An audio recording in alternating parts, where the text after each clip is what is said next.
प्रधानमंत्री नरेंद्र मोदी मन की बात कर रहे हैं, सीधे सुनवाते हैं आपको क्या कहना है प्रधानमंत्री मोदी का। सरकार के प्रयत्नों को आगे बढ़ाने में भारत सरकार पूरी शक्ति से जुटी हुई है। राज्य सरकारें भी अपना दायित्व निभाने की पूरी कोशिश कर रही हैं।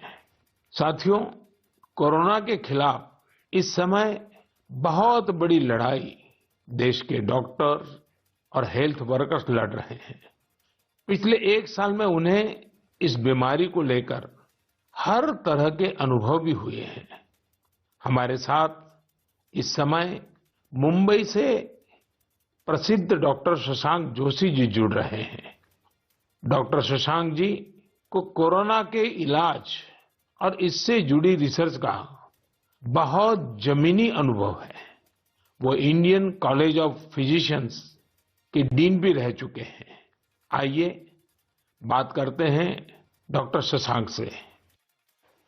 नमस्कार डॉक्टर शशांक जी। नमस्कार सर। अभी कुछ दिन पहले ही मुझे आपसे बात करने का अवसर मिला था। आपके विचारों की स्पष्टता मुझे बहुत अच्छी लगी थी। मुझे लगा देश के सभी नागरिकों को आपके विचार जानने चाहिए। जो बातें सुनने में आती है उसी को मैं एक सवाल के रूप में आपके सामने प्रस्तुत करता हूं। डॉक्टर शशांक, आप लोग इस समय दिन रात जीवन रक्षा के काम में लगे हुए हैं। सबसे पहले तो मैं चाहूंगा कि आप सेकंड वेव के बारे में लोगों को बताएं। मेडिकली ये कैसे अलग है और क्या-क्या सावधानी जरूरी है। धन्यवाद सर। ये जो दूसरी बाढ़ आई है ये तेजी से आई है, तो जितनी पहली बाढ़ थी उससे ये वायरस ज्यादा तेज चल रहा है। लेकिन अच्छी बात यह है कि उससे ज्यादा रफ्तार से रिकवरी भी है और मृत्यु दर काफी कम है। इसमें 2-3 फर्क है। पहली तो ये युवाओं में और बच्चों में भी थोड़ा दिखाई दे रहा है। उसके जो लक्षण है, पहले जैसे लक्षण थे, सांस चढ़ना, सूखा खांसी आना, बुखार आना, ये तो सब है ही, पर उसके साथ थोड़ा गंध जाना, स्वाद चला जाना, ये भी है। और लोग थोड़े भयभीत हुए। भयभीत होने की बिल्कुल जरूरत नहीं है। 80-90% लोगों में इसमें कोई भी लक्षण नहीं दिखाई देते हैं। ये म्यूटेशन जो बोलते हैं, घबराने की बात नहीं है। ये म्यूटेशन होते रहते हैं। जैसे हम कपड़े बदलते हैं वैसे वायरस भी अपना रंग बदल रहा है, और इसलिए बिल्कुल डरने की बात नहीं है। और ये वेव को हम पाल कर देंगे। वेव आती जाती है और ये वायरस आते जाते रहता है। तो यही अलग अलग लक्षण हैं और मेडिकली हमको सतर्क रहना चाहिए। एक 14 से 21 दिन का ये कोविड का टाइम टेबल है, इसमें वैद्यकीय सलाह लेना चाहिए। डॉक्टर शशांक, मेरे लिए भी आपने जो एनालिसिस बताया बड़ा इंटरेस्टिंग है। मुझे कई चिट्ठियां मिली हैं जिसमें ट्रीटमेंट के बारे में भी लोगों की बहुत सी आशंका है। कुछ दवाओं की मांग बहुत ज्यादा है, इसलिए मैं चाहता हूं कि कोविड के ट्रीटमेंट के बारे में भी आप लोगों को जरूर बताएं। हाँ सर, क्लिनिकल ट्रीटमेंट लोग बहुत देरी से चालू करते हैं और अपने आप बीमारी से दब जाएंगी ये भरोसे पे रहते हैं और मोबाइल पे आने वाली बातों पे भरोसा रखते हैं। और अगर सरकारी दी हुई सूचना का पालन करे तो ये कठिनाई का सामना नहीं आता है। तो कोविड में जो ट्रीटमेंट क्लिनिकल प्रोटोकॉल है उसमें 3 प्रकार की तीव्रता है। हल्का या माइल्ड कोविड, मध्यम या मॉडरेट कोविड और तीव्र कोविड जो सीवियर कोविड बोलते हैं, इसके लिए है। तो जो हल्का कोविड है उसके लिए तो हम ऑक्सीजन का मॉनिटरिंग करते हैं, पल्स का मॉनिटरिंग करते हैं, बुखार का मॉनिटरिंग करते हैं। बुखार बढ़ जाता है तो कभी कभी पैरासीटामोल जैसी दवाई का इस्तेमाल करते हैं और अपने डॉक्टर से संपर्क करना चाहिए। जो मॉडरेट कोविड होता है, मध्यम कोविड होता है या तीव्र कोविड होता है तो वैद्य के अपने डॉक्टर के साथ संपर्क करना बहुत जरूरी है। सही और सस्ती दवाई अवेलेबल है जिसमें स्टीरॉइड जो है ये जान बचा सकती है। जो इनहेलर्स दे सकते हैं हम, टैबलेट दे सकते हैं हम, और उसके साथ ही प्राणवायु जो ऑक्सीजन है वो देना पड़ता है और इसके लिए छोटे छोटे इलाज है। लेकिन अक्सर क्या हो रहा है कि एक नई एक्सपेरिमेंटल दवाई है जिसका नाम है रेमडेसिविर। ये दवाई से एक चीज जरूर होती है कि अस्पताल में 2-3 दिन कम रहना पड़ता है और क्लिनिकल रिकवरी में थोड़ी सी उसकी एड होती है। ये भी दवाई कम काम करती है जब पहले 9-10 दिन में दी जाती है और ये 5 ही दिन देनी पड़ती है। तो ये लोग जो दौड़ रहे हैं रेमडेसिविर के पीछे, ये बिल्कुल दौड़ना नहीं चाहिए। ये दवाई की थोड़ा काम है। जिनको ऑक्सीजन लगता है, प्राणवायु ऑक्सीजन लगता है, जो अस्पताल में भर्ती होते हैं और डॉक्टर जब बताते तभी लेना चाहिए। तो ये बहुत जरूरी है सब लोगों को समझना। हम प्राणायाम करेंगे, हमारे शरीर के जो लंग्स है उसको थोड़ा एक्सपांड करेंगे, और जो हमारी खून पतली करने वाली जो इंजेक्शन आती है जिसको हम हिपैरिन बोलते हैं, ये छोटी छोटी दवाइयां देंगे तो 98% लोग सर ठीक हो जाते हैं। तो पॉजिटिव रहना बहुत जरूरी है। ट्रीटमेंट प्रोटोकॉल वैद्य के सलाह से लेना बहुत जरूरी है, और ये जो महंगी महंगी दवाई है उसके पीछे दौड़ने की कोई जरूरत नहीं है सर। अपने पास अच्छे इलाज चालू है, प्राणवायु ऑक्सीजन है, वेंटिलेटर की भी सुविधा है, सब कुछ है सर। और कभी कभी ये दवाई यदि मिल जाती है तो योग्य लोगों में ही देनी चाहिए। तो इसके लिए बहुत भ्रम पैदा हुआ है, और इसलिए ये स्पष्टीकरण देना चाहता हूँ सर कि अपने पास वर्ल्ड की सबसे बेस्ट ट्रीटमेंट अवेलेबल है। आप देखेंगे कि भारत में सबसे अच्छा रिकवरी रेट है। आप यदि कंपेयर करेंगे यूरोप के लिए, अमेरिका, वहीं से भी हमारे यहाँ के ट्रीटमेंट प्रोटोकॉल से मरीज ठीक हो रहे सर। डॉक्टर शशांक, आपका बहुत बहुत धन्यवाद। डॉक्टर शशांक ने जो जानकारियां हमें दी वो बहुत जरूरी है और हम सबके काम आएगी। साथियों, मैं आप सबसे आग्रह करता हूं, आपको अगर कोई भी जानकारी चाहिए हो, कोई और आशंका हो, तो सही सोर्स से ही जानकारी लें।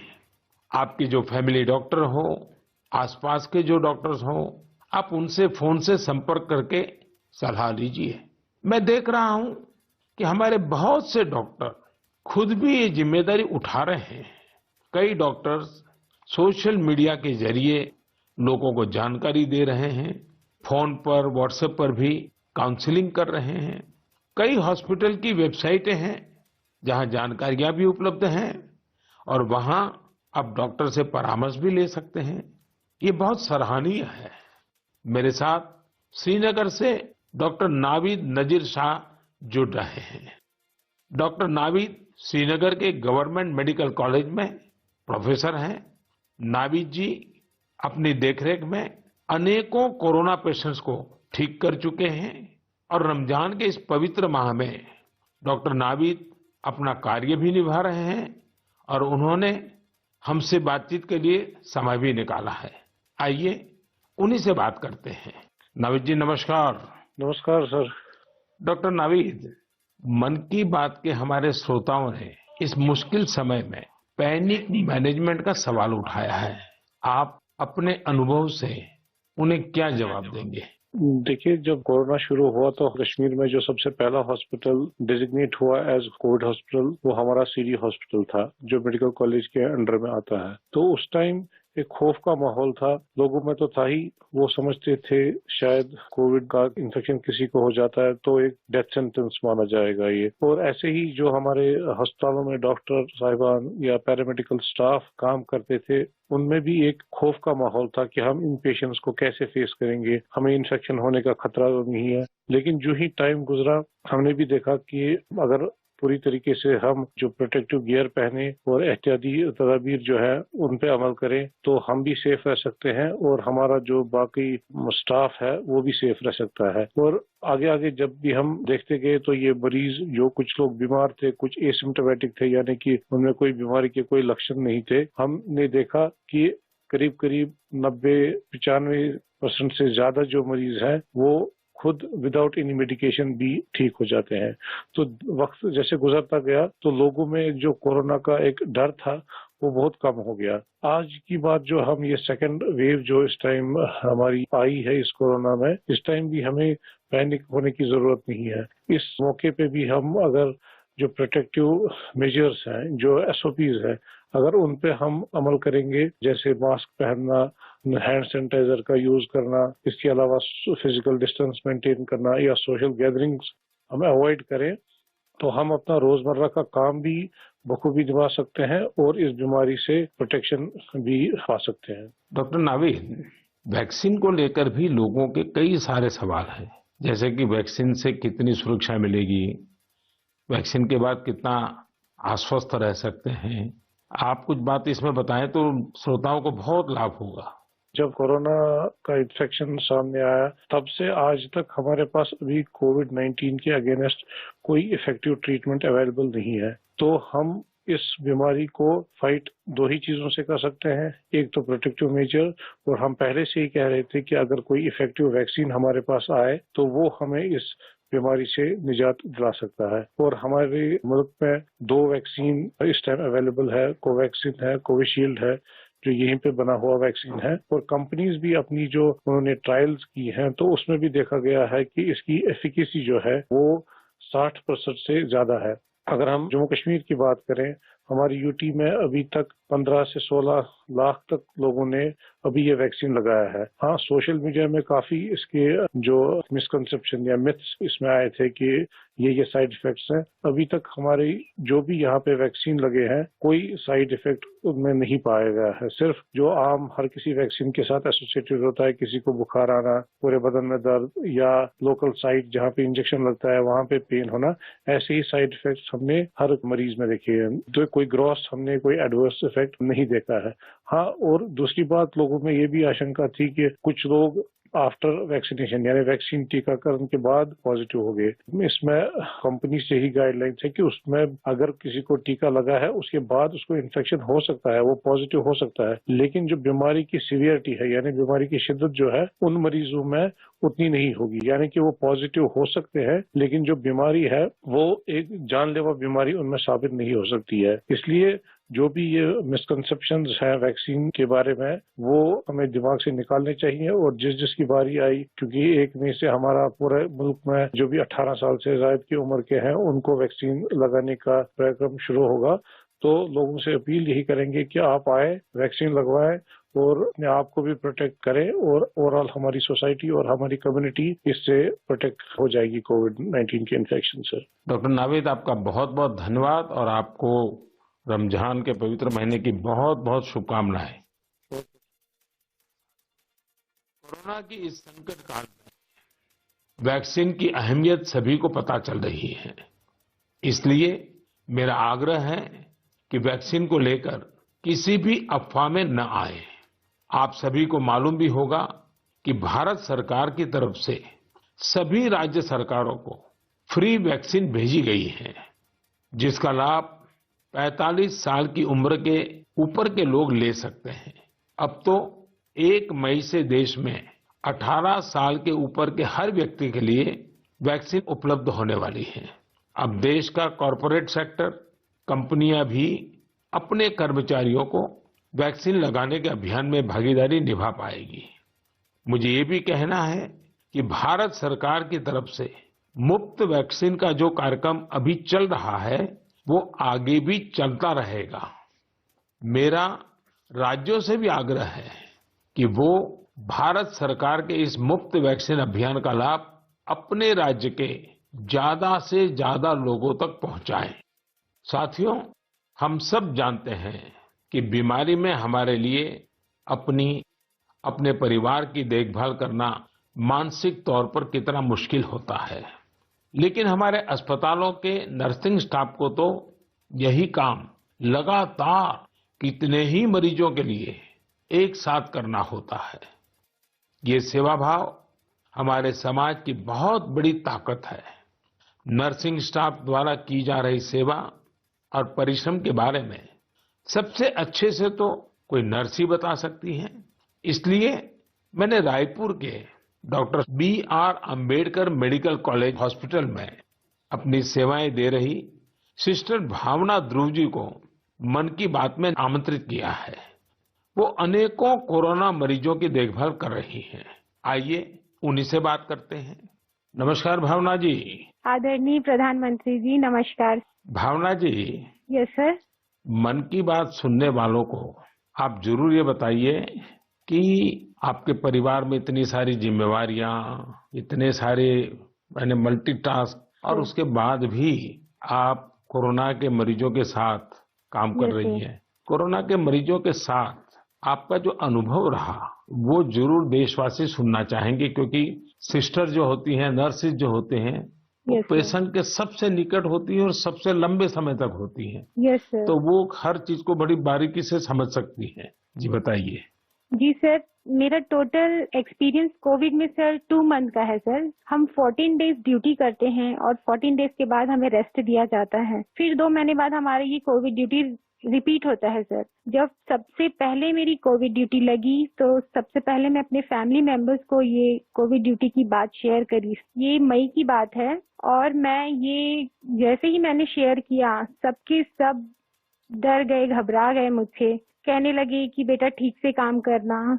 एक इमोशनल सिचुएशन था सर बीच में, जब मेरी बेटी मुझसे पूछी मम्मा आप कोविड ड्यूटी जा रहे हो, तो उस समय बहुत ही ज्यादा मेरे लिए इमोशनल मोमेंट था। लेकिन जब मैं कोविड पेशेंट के पास गई तो मैं एक जिम्मेदारी घर में छोड़ के गई और जब मैं कोविड पेशेंट से मिली सर तो वो उनसे और ज्यादा घबराए हुए थे। कोविड के नाम से सारे पेशेंट इतना डरे हुए थे सर कि उनको समझ में ही नहीं आ रहा था कि उनके साथ क्या हो रहा है, हम आगे क्या करेंगे। हम उनके डर को दूर करने के लिए उनसे बहुत अच्छे से हेल्दी एनवायरनमेंट दिए सर उन्हें। हमें जब ये कोविड ड्यूटी करने को कहा गया तो सर सबसे पहले हमको पीपी किट पहनने के लिए कहा गया सर, जो कि बहुत ही कठिन है पीपी किट को पहन करके ड्यूटी करना। सर ये बहुत टफ था हमारे लिए। मैंने 2 मंथ की ड्यूटी में हर जगह 14-14 दिन ड्यूटी किए, वार्ड में, आईसीयू में, आइसोलेशन में सर। यानी कुल मिलाकर तो आप 1 साल से इसी काम को कर रही है। Yes sir. वहाँ जाने से पहले मुझे नहीं पता था कि मेरे कलीग्स कौन है। हम एक टीम मेंबर की तरह काम किए सर, उनका जो भी प्रॉब्लम थे उनको शेयर किए, हम जाने पेशेंट के बारे में और उनका स्टिग्मा दूर किया सर। कई लोग ऐसे थे सर कि जो कोविड के नाम से ही डरते थे, वो सारे सिम्टम्स उनमें आते थे जब हम हिस्ट्री लेते थे उनसे, लेकिन वो डर के कारण वो अपना टेस्ट नहीं करवा पाते थे। तो हम उनको समझाते थे और सर जब सीवियरिटी बढ़ जाती थी तब उनका लंग्स ऑलरेडी इन्फेक्टेड हो चुका रहता था, तब उनको आईसीयू की जरूरत रहती थी, तब वो आते थे और साथ में उनकी पूरी फैमिली आती थी। तो ऐसा 1-2 केस हमने देखा सर, और ऐसा भी नहीं कि हर एक एज ग्रुप के साथ काम किया सर हमने, जिसमें छोटे बच्चे थे, महिला, पुरुष, बुजुर्ग, सारे तरह के पेशेंट थे सर। उन सबसे हमने बात करी तो सबने कहा कि हम डर की वजह से नहीं आ पाए। सबका यही हमें आंसर मिला सर। तो हम उनको समझाएं सर कि डर कुछ नहीं होता है, आप हमारा साथ दीजिए, हम आपका साथ देंगे, बस आप जो भी प्रोटोकॉल्स है उसे फॉलो कीजिए, बस हम इतना उनसे कर पाए सर। भावना जी, मुझे बहुत अच्छा लगा आपसे बात कर करके। आपने काफी अच्छी जानकारियां दी हैं, अपने स्वयं के अनुभव से दी हैं, तो जरूर देशवासियों को इससे एक पॉजिटिविटी का मैसेज जाएगा। आपका बहुत बहुत धन्यवाद Bhavna ji. Thank you so much sir, thank you so much. जय हिंद सर। जय हिंद। भावना जी और नर्सिंग स्टाफ के आप जैसे हजारों लाखों भाई बहन बखूबी अपना कर्तव्य निभा रहे हैं, ये हम सभी के लिए बहुत बड़ी प्रेरणा है। आप अपने स्वास्थ्य पर भी खूब ध्यान दीजिए, अपने परिवार का भी ध्यान रखिए। साथियों, हमारे साथ इस समय बेंगलुरु से सिस्टर सुरेखा जी भी जुड़ी हुई है। सुरेखा जी केसी जनरल हॉस्पिटल में सीनियर नर्सिंग ऑफिसर हैं। आइए उनके अनुभव भी जानते हैं। नमस्ते Surekha ji. I am really proud and honored, sir, to speak to Prime Minister of our country. Surekha ji, you along with all fellow nurses and hospital staff are doing excellent work. India is thankful to you all. What is your message for the citizens in this fight against COVID-19? Yes, sir. Being a responsible citizens, I would really like to tell something like, please be humble to your neighbors, and early testing and proper tracking help us to reduce the mortality rate. And moreover, please, if you find any symptoms, isolate yourself and consult nearby doctors and get treated as early as possible. So community need to know awareness about this disease and be positive, don't be panic and don't be stressed out. It worsen the condition of the patient. We are thankful to our government, proud to have a vaccine also. I'm already vaccinated. With my own experience, I wanted to tell the citizens of India, no vaccines provides 100% protections immediately. It takes time to build a immunity. Please don't be scared to get vaccinated. Please vaccinate yourself. there is a minimal side effects. And I want to deliver the message like stay at home, stay healthy, avoid contact with the people who are sick, and avoid touching the nose, eyes and mouth unnecessarily. Please practice physical distancing, wear mask properly, wash your hands regularly, and home remedies you can practice in the house. Please drink Ayurvedic kadha, take steam inhalation and mouth gargling every day, and breathing exercise so you can do it. And one more thing, last and not least, please have a sympathy towards frontline workers and professionals. We need your support and cooperation. We will fight together. We will get through with the pandemic. This is what my message to the people, sir. Thank you Surekha ji. Thank you, sir. Surekha ji, वाकई आप बहुत कठिन समय में मोर्चा संभाले हुए हैं। आप अपना ध्यान रखिए। आपके परिवार को भी मेरी बहुत बहुत शुभकामनाएं हैं। मैं देश के लोगों से भी आग्रह करूंगा कि जैसा भावना जी, सुरेखा जी ने अपने अनुभव से बताया है, कोरोना से लड़ने के लिए पॉजिटिव स्पिरिट बहुत ज्यादा जरूरी है और देशवासियों को इसे बनाए रखना है। साथियों, डॉक्टर्स और नर्सिंग स्टाफ के साथ साथ इस समय लैब टेक्नीशियंस और एम्बुलेंस ड्राइवर्स जैसे फ्रंटलाइन वर्कर्स भी भगवान की तरह ही काम कर रहे हैं। जब कोई एम्बुलेंस किसी मरीज तक पहुंचती है तो उन्हें एम्बुलेंस ड्राइवर देवदूत जैसा ही लगता है। इन सब की सेवाओं के बारे में, इनके अनुभव के बारे में देश को जरूर जानना चाहिए। मेरे साथ अभी ऐसे ही एक सज्जन है, श्रीमान प्रेम वर्मा जी, जो कि एक एम्बुलेंस ड्राइवर है। जैसा कि इनके नाम से ही पता चलता है, प्रेम वर्मा जी अपने काम को, अपने कर्तव्य को पूरे प्रेम और लगन से करते हैं। आइए उनसे बात करते हैं। नमस्ते प्रेम जी। नमस्ते सर जी। भाई प्रेम, हाँ जी सर। आप अपने कार्य के बारे में हाँ जी जरा विस्तार से बताइए। आपका जो अनुभव है वो भी बताइए। मैं गेट्स एम्बुलेंस में ड्राइवर की पोस्ट पे हूँ। हाँ। और जैसे ही कंट्रोल हमें एक टैब पे कॉल देता है, 102 से जो कॉल आती है, हम मूव करते हैं पेशेंट के पास। हम पेशेंट को जाते हैं उनके पास।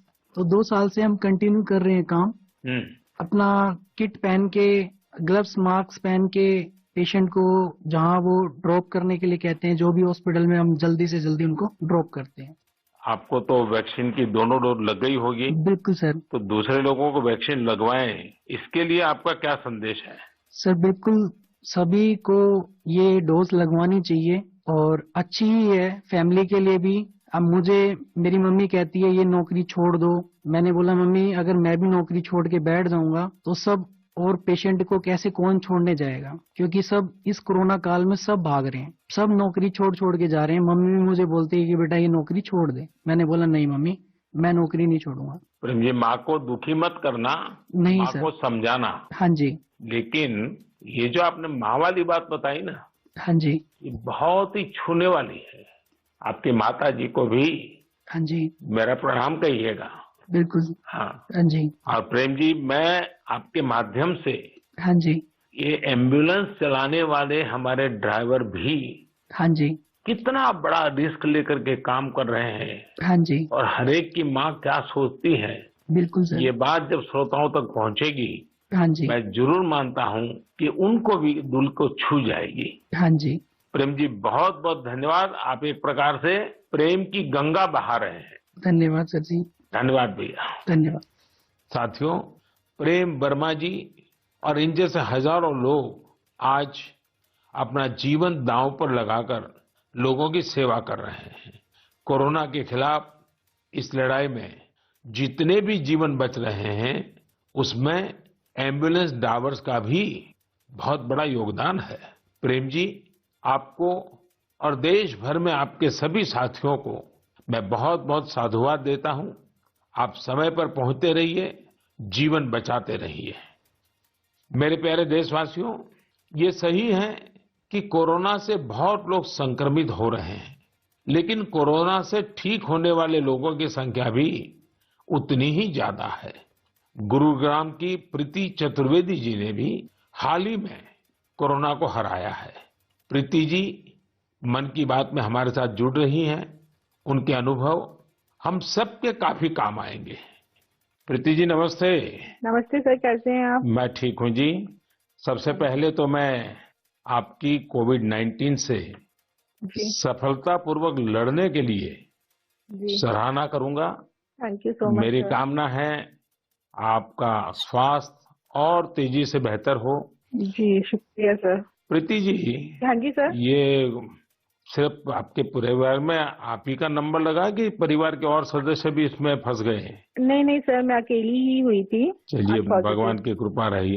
अच्छा, मैं चाहूंगा हाँ जी कि सर। आप अपने इस पीड़ा के अवस्था के कुछ अनुभव अगर साझा करें तो जी सर। शायद जो श्रोता है उनको हाँ भी जी। ऐसे समय कैसे अपने आप को संभालना चाहिए इसका मार्गदर्शन मिलेगा। जी सर, जरूर सर। इनिशियली इस स्टेज में मेरे को बहुत ज्यादा लेथार्जिक, मतलब बहुत सुस्ती सुस्ती आया, और उसके बाद ना मेरे गले में थोड़ी सी खराश होने लगी। तो उसके बाद ना मेरा थोड़ा सा मेरे को लगा कि ये सिम्टम्स है, तो मैंने टेस्ट कराया। दूसरे दिन रिपोर्ट आते ही जैसे मेरे को पॉजिटिव हुआ, मैं अपने आप को क्वारंटीन कर लिया, एक रूम में आइसोलेट करके। अब डॉक्टर्स के साथ कंसल्ट करा मैंने उनसे, उनकी मेडिकेशन स्टार्ट कर दी। तो आपका परिवार बच गए आपके क्विक जी एक्शन सर। के कारण। जी सर, वो बाकी सबका भी बाद में कराया था, बाकी सब नेगेटिव थे, मैं ही पॉजिटिव थे। उससे पहले मैंने अपने आप को आइसोलेट कर लिया था एक रूम के अंदर। अपनी जरूरत का सारा सामान रख के उसको मैं अपने आप अंदर कमरे में बंद हो गई थी। और उसके साथ साथ मैंने फिर डॉक्टर के साथ मेडिकेशन स्टार्ट कर दी। तो मैंने मेडिकेशन के साथ साथ ना मैंने योगा, आयुर्वेदिक, और साथ में मैंने ना काढ़ा भी लेना शुरू कर दिया था अपनी इम्यूनिटी बूस्ट करने के लिए। और सर मैं दिन में, मतलब जब भी अपना भोजन वगैरह लेती थी, उससे मैंने हेल्दी फूड जो कि प्रोटीन रिच डाइट थी वो लिया। मैंने बहुत सारा फ्लूइड लिया, मैंने स्टीम लिया, गार्गल किया और हॉट वाटर लिया। मैंने दिन भर मैं इन सब चीजों को ही अपने उस जीवन में लेती आई डेली। और सर इन दिनों में ना सबसे बड़ी बात मैं बोलना चाहूंगी कि घबराना तो बिल्कुल नहीं है, बहुत मेंटली स्ट्रांग करना, जिसके लिए मेरे को ना योगा ने बहुत ज्यादा, ब्रीदिंग एक्सरसाइज करती थी ना, उससे मुझे अच्छा लगता था उसको करने से मुझे। अच्छा प्रीति जी, जब अब आपका प्रोसेस पूरा हो गया, आप संकट से बाहर निकल आई, हाँ अब जी। आपका टेस्ट भी नेगेटिव आ गया है, हाँ जी तो सर। फिर आप अपने स्वास्थ्य के लिए, जी इसके सर। देखभाल के लिए अभी क्या कर रही है? सर मैंने एक तो योगा बंद नहीं किया है, ठीक है। मैंने काढ़ा अभी भी ले रही हूँ, और अपनी ना इम्यूनिटी बूस्ट रखने के लिए मैं अच्छा हेल्दी फूड खा रही हूँ अभी, जो कि मैं बहुत अपने आप को नेग्लेक्ट कर लेती थी, उस पर बहुत ध्यान दे रही हूँ मैं। धन्यवाद Preeti ji. Thank you so much sir. आपने जो जानकारी दी, मुझे लगता है ये बहुत सारे लोगों के काम आएगी। आप स्वस्थ रहें, आपके परिवार के लोग स्वस्थ रहें, मेरी आपको बहुत बहुत शुभकामनाएं। मेरे प्यारे देशवासियों, जैसे आज हमारे मेडिकल फील्ड के लोग, फ्रंटलाइन वर्कर्स दिन रात सेवा कार्यों में लगे हैं, वैसे ही समाज के अन्य लोग भी इस समय पीछे नहीं है। देश एक बार फिर एकजुट होकर कोरोना के खिलाफ लड़ाई लड़ रहा है। इन दिनों मैं देख रहा हूं, कोई क्वारंटाइन में रह रहे परिवारों के लिए दवा पहुंचा रहा है, कोई सब्जियां, दूध, फल आदि पहुंचा रहा है, कोई एम्बुलेंस की मुफ्त सेवाएं मरीजों को दे रहा है। देश के अलग अलग कोने में इस चुनौतीपूर्ण समय में भी स्वयंसेवी संगठन आगे आकर दूसरों की मदद के लिए जो भी कर सकते हैं वो करने का प्रयास कर रहे हैं। इस बार गांवों में भी नई जागरूकता देखी जा रही है। कोविड नियमों का सख्ती से पालन करते हुए लोग अपने गांव की कोरोना से रक्षा कर रहे हैं। जो लोग बाहर से आ रहे हैं उनके लिए सही व्यवस्थाएं भी बनाई जा रही हैं। शहरों में भी कई नौजवान सामने आए हैं जो अपने क्षेत्र में कोरोना के केस न बढ़े, इसके लिए स्थानीय निवासियों के साथ मिलकर प्रयास कर रहे हैं। यानी एक तरफ देश दिन रात अस्पतालों, वेंटिलेटर्स और दवाइयों के लिए काम कर रहा है, तो दूसरी ओर देशवासी भी जी जान से कोरोना की चुनौती का मुकाबला कर रहे हैं। ये भावना हमें कितनी ताकत देती है, कितना विश्वास देती है। ये जो भी प्रयास हो रहे हैं समाज की बहुत बड़ी सेवा है, ये समाज की शक्ति बढ़ाते हैं। मेरे प्यारे देशवासियों, आज मन की बात की पूरी चर्चा को हमने कोरोना महामारी पर ही रखा, क्योंकि आज हमारी सबसे बड़ी प्राथमिकता है इस बीमारी को हराना। आज भगवान महावीर जयंती भी है। इस अवसर पर मैं सभी देशवासियों को शुभकामनाएं देता हूं। भगवान महावीर के संदेश हमें तप और आत्म संयम की प्रेरणा देते हैं। अभी रमजान का पवित्र महीना भी चल रहा है, आगे बुद्ध पूर्णिमा भी है, गुरु तेग बहादुर जी का 400वां प्रकाश पर्व भी है। एक महत्वपूर्ण दिन पोचिशे बोईशाख टैगोर जयंती का है। ये सभी हमें प्रेरणा देते हैं अपने कर्तव्य को निभाने की। एक नागरिक के तौर पर हम अपने जीवन में जितनी कुशलता से अपने कर्तव्यों को निभाएंगे, संकट से मुक्त होकर भविष्य के रास्ते पर उतनी ही तेजी से आगे बढ़ेंगे। इसी कामना के साथ मैं आप सभी से एक बार फिर आग्रह करता हूं कि वैक्सीन हम सबको लगवाना है और पूरी सावधानी भी रखनी है। दवाई भी, कड़ाई भी, इस मंत्र को कभी भी नहीं भूलना है। हम जल्द ही साथ मिलकर इस आपदा से बाहर आएंगे। इसी विश्वास के साथ आप सभी का बहुत बहुत धन्यवाद। नमस्कार। प्रधानमंत्री नरेंद्र मोदी को सुन रहे थे आप। मन की बात आज कर रहे थे और देश भर में जितने भी फ्रंटलाइन वर्कर्स हैं, चाहे वो एम्बुलेंस ड्राइवर हों, प्रेम, उनसे उनकी बात हुई, नर्सेस से बात हुई, डॉक्टर्स से उन्होंने एक्सपीरियंस शेयर किया। साथ ही साथ वो लोग जो इस मुश्किल समय में समाज सेवा कर रहे हैं, उनसे भी बात की, प्रेरणा की बात करी। और वो लोग जो कोविड पॉजिटिव हो गए थे, आइसोलेट हुए, लड़े, उसके बाद वापस आए, उनकी अपनी स्टोरी क्या है, उनकी अपनी कहानी क्या है, जो लाखों ऐसे लोगों को प्रेरणा देती है, उन सबसे प्रधानमंत्री नरेंद्र मोदी ने आज मन की बात करी है। लोगों से बात करना, उनका हौसला बढ़ाना, एक मैसेज देना, चाहे वो एम्बुलेंस चालक हो, चाहे वो नर्स हो, चाहे वो डॉक्टर्स हो, वो लोग जो मुश्किल घड़ी में, मुश्किल समय में काम कर रहे हैं, उनसे बात करना और उस कम्युनिटी को एक मैसेज देना, ये काम किया आज प्रधानमंत्री नरेंद्र मोदी ने मन की बात में।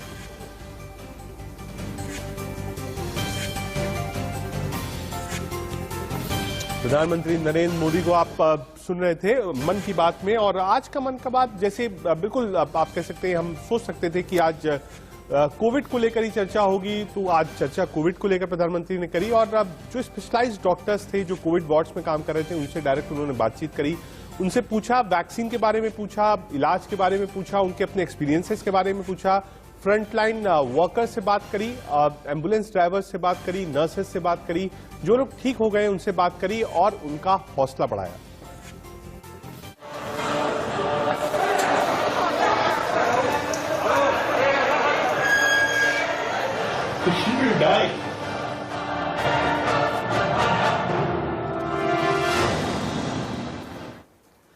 जी हाँ, ये सांसों का आपातकाल है। नमस्कार, आपके साथ हूं मैं राजीव शर्मा। एक साल से हम कोरोना से जंग लड़ रहे हैं, लेकिन जब कोरोना पूरी रफ्तार के साथ आया तो हमारे मेडिकल संसाधन जवाब दे गए। अस्पताल कम पड़ गए और दवाओं की किल्लत तक हो गई। ऐसा क्यों है और अब आगे क्या रास्ता है? ऐसे कई सवाल हैं जिनके जवाब आम लोग जानना चाहते हैं। इसका दूसरा पहलू भी है, यानी अगर कोई कोरोना संक्रमित है तो क्या उसका अस्पताल जाना जरूरी है या घर पर भी उसका इलाज मुमकिन है? अस्पताल जाने की स्थिति कब आती है और कब तक घर में ही क्वारंटीन रहकर इलाज किया जा सकता है? ऐसी कई बातें हैं जो समझने की हैं। देश के बड़े डॉक्टर के साथ आज हम इन्हीं सवालों के जवाब आपको बताएंगे। मेरे साथ इस वक्त डॉक्टर गिरीश त्यागी जुड़ गए हैं, जो कि सेक्रेटरी हैं दिल्ली मेडिकल काउंसिल के, और मेरे साथ डॉक्टर मनोज कुमार जुड़ेंगे, जो कि कार्डियोलॉजिस्ट होंगे मैक्स अस्पताल से। डॉक्टर गिरीश त्यागी, हम इतने लाचार हो गए हैं इस कोरोना पेंडेमिक में कि आज डॉक्टर्स भी रोने की स्थिति में हैं।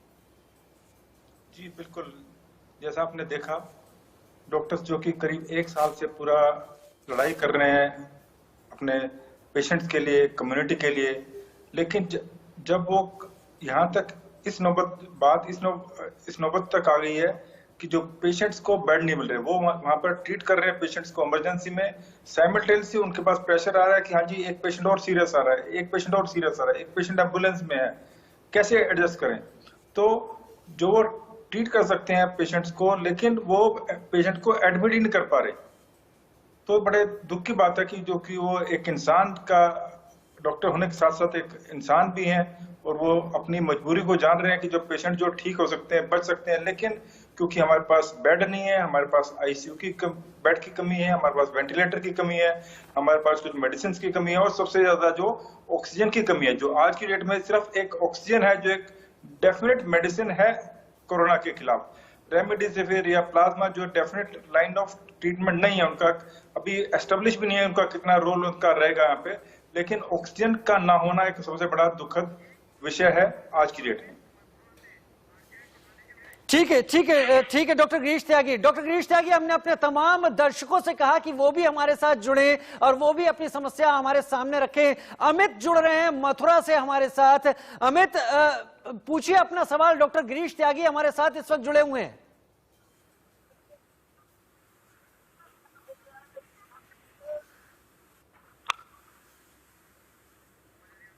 अमित, आपको आवाज आ रही है हमारी? जी जी बिल्कुल आ रही है आपकी आवाज। अमित, सवाल पूछिए। मैं समझ सकता हूं सभी परेशान हैं, अपना सवाल पूछिए। डॉक्टर गिरीश त्यागी हैं हमारे साथ। जी जी आ रही है सर।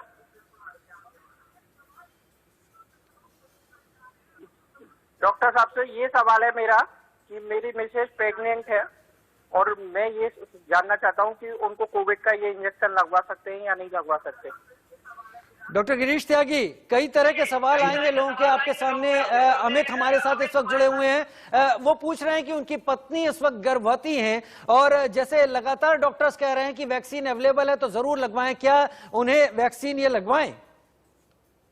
अगर प्रेगनेंसी है तो थोड़ा सा वेट कर सकते हैं वो। मेरे ख्याल कोई जरूरी नहीं है इस टाइम लगवाएं वो, क्योंकि अभी तक प्रेग्नेंट लेडीज को हमने इस दायरे से दूर रखा हुआ है।